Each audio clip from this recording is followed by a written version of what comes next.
कृषि कानून से जुड़ी हुई बड़ी जानकारी आपको दे दें, आंदोलन से जुड़ी हुई बड़ी खबर आपको बता रहे हैं। बीएस मान ने कमेटी से नाम वापस ले लिया है। सुप्रीम कोर्ट ने एक कमेटी का गठन किया था। इस कमेटी में बीएस मान को भी शामिल किया गया था। 4 सदस्यों की कमेटी बनाई थी सुप्रीम कोर्ट ने। सुप्रीम कोर्ट की इसी कमेटी से बीएस मान ने अपना नाम वापस ले लिया है। किसान कल होने वाली वार्ता में शामिल होंगे। कल 15 जनवरी है और कल सरकार के साथ एक और दौर की वार्ता होनी है। संयुक्त किसान मोर्चा ने फैसला लिया है, कल सरकार और किसानों के बीच में वार्ता होगी। वार्ता विफल होने पर ट्रैक्टर मार्च निकालने की भी चेतावनी दी है। किसानों का आंदोलन जारी है, 50 दिन हो चुके हैं। तरुण कालरा हमारे साथ हमारे विशेष संवाददाता जुड़े हुए हैं। तरुण, बीएस मान ने कमेटी से नाम अपना वापस ले लिया है, क्या अपडेट?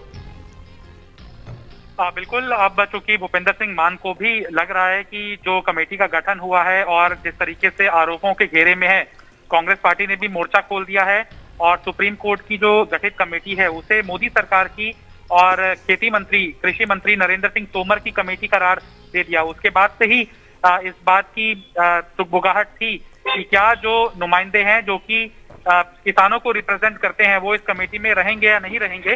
खासतौर पर भूपेंद्र सिंह मान को लेकर प्रहार किया था कांग्रेस पार्टी ने कि ये कभी कांग्रेस पार्टी के सदस्य नहीं रहे और ये खुले मन से ही कृषि कानूनों का समर्थन करते आए हैं। तो अगर ऐसे लोग अगर इस कमेटी का हिस्सा हैं तो किसानों को न्याय कैसे मिल पाएगा? किसानों को न्याय नहीं मिलेगा। एक तरह से आंदोलन को कमजोर करने की स्ट्रैटेजी है। और उसके बाद फिर किसान प्रतिनिधि मंडल जो मेन प्रेस कॉन्फ्रेंस होती है सिंगू बॉर्डर से, वहां पर भी किसान मोर्चा ने ये घोषित किया कि हम आश्वस्त नहीं है सुप्रीम कोर्ट की इस गठित कमेटी की ओर से और हमारा आंदोलन जारी रहेगा। इस बीच भूपेंद्र सिंह मान को यह महसूस होने लगा कि किसानों के रोष का शिकार वो भी हो सकते हैं अगर वो इस कमेटी का हिस्सा बने रहते हैं। लिहाजा उन्होंने एक प्रेस स्टेटमेंट जारी किया है और वो बयान भी दे रहे हैं कि जो कृषि कानून है उनको विरोध करते हुए और किसानों का समर्थन करते हुए मैं सुप्रीम कोर्ट की तरफ से गठित कमेटी का सदस्य होने से अपने हाथ खींच रहा हूं। यानी कि वो इनकार कर रहे हैं कि वो इस कमेटी का हिस्सा नहीं होने जा रहे हैं। ऐसे में ये महत्वपूर्ण डिसीजन जो इस तरफ इशारा कर रहा था कि किसानों के आंदोलन का ये दबाव है जिसके ऊपर सुप्रीम कोर्ट ने इंटरवीन किया, कृषि कानूनों के ऊपर फौरी तौर पर रोक लगा दी, अब एक कमेटी का गठन हुआ है, तो कहीं ना कहीं ये सुप्रीम कोर्ट से इस कमेटी की गठित कमेटी की तरफ से हाथ खींचना कहीं ना कहीं बहुत संवेदनशील मामला है, जिससे कि न्यायपालिका के ऊपर भी कांग्रेस पार्टी ने प्रहार किया था। यहाँ तक तो रणदीप सुरजेवाला ने बयान दे दिया था कि न्यायपालिका को आत्मचिंतन करने की जरूरत है कि ऐसे अगर अपनी राय जाहिर कर चुके हैं, सरकार का समर्थन कर चुके हैं, वो किस तरीके से किसानों के साथ न्याय कर सकती है। तो समय आ गया है सुप्रीम कोर्ट भी आत्म मंथन करे, ये कांग्रेस पार्टी का बयान था।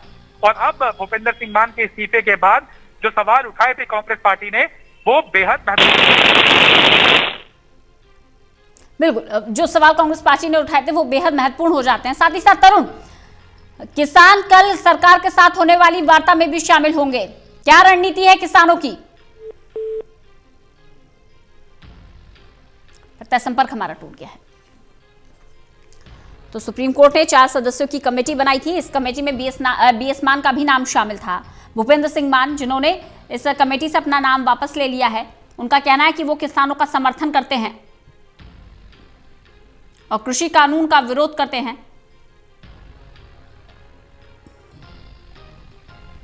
वहीं किसानों का आंदोलन जारी है। कड़ाके की ठंड के बीच किसान दिल्ली की सीमाओं पर डटे हुए हैं और कल बहुत ही महत्वपूर्ण दिन है। कल 15 तारीख है, 15 जनवरी एक और दौर की वार्ता सरकार और किसानों के बीच में होनी है।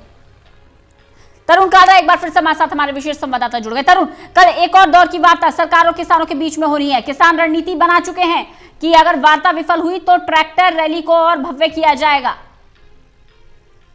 बिल्कुल, किसानों की रणनीति बहुत समय पहले से ही साफ हो चुकी है और कांग्रेस पार्टी ने भी कहा है कि हम 26 जनवरी की संविधान दिवस के इस मौके के ऊपर जो परेड निकलती है उसका विरोध इसलिए नहीं करेंगे क्योंकि मौजूदा परिप्रेक्ष्य के अंदर संविधान संकट में है और ऐसे में सत्तारूढ़ दल को सबक सिखाने के लिए या सत्तारूढ़ दल को सोई हुई नींद से जगाने के लिए इस तरह की रैली का आयोजन गलत नहीं है।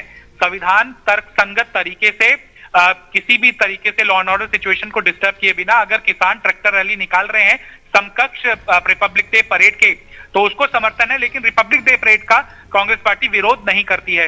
रणदीप सुरजेवाला ने 2 दिन पहले भी इस सवाल के ऊपर स्पष्टीकरण दिया था जब ये नैरेटिव गढ़ा जाने लगा सत्तारूढ़ दल की तरफ से कि देखिए गणतंत्र सरकार के विरोध में है, ये तो संविधान के विरोध में है, तो कांग्रेस पार्टी ने इसके ऊपर पलटवार किया कि हम परेड का विरोध नहीं कर रहे हैं, लेकिन उसके समकक्ष जो किसानों की ट्रैक्टर रैली प्रपोज्ड है हम उसका समर्थन कर रहे हैं।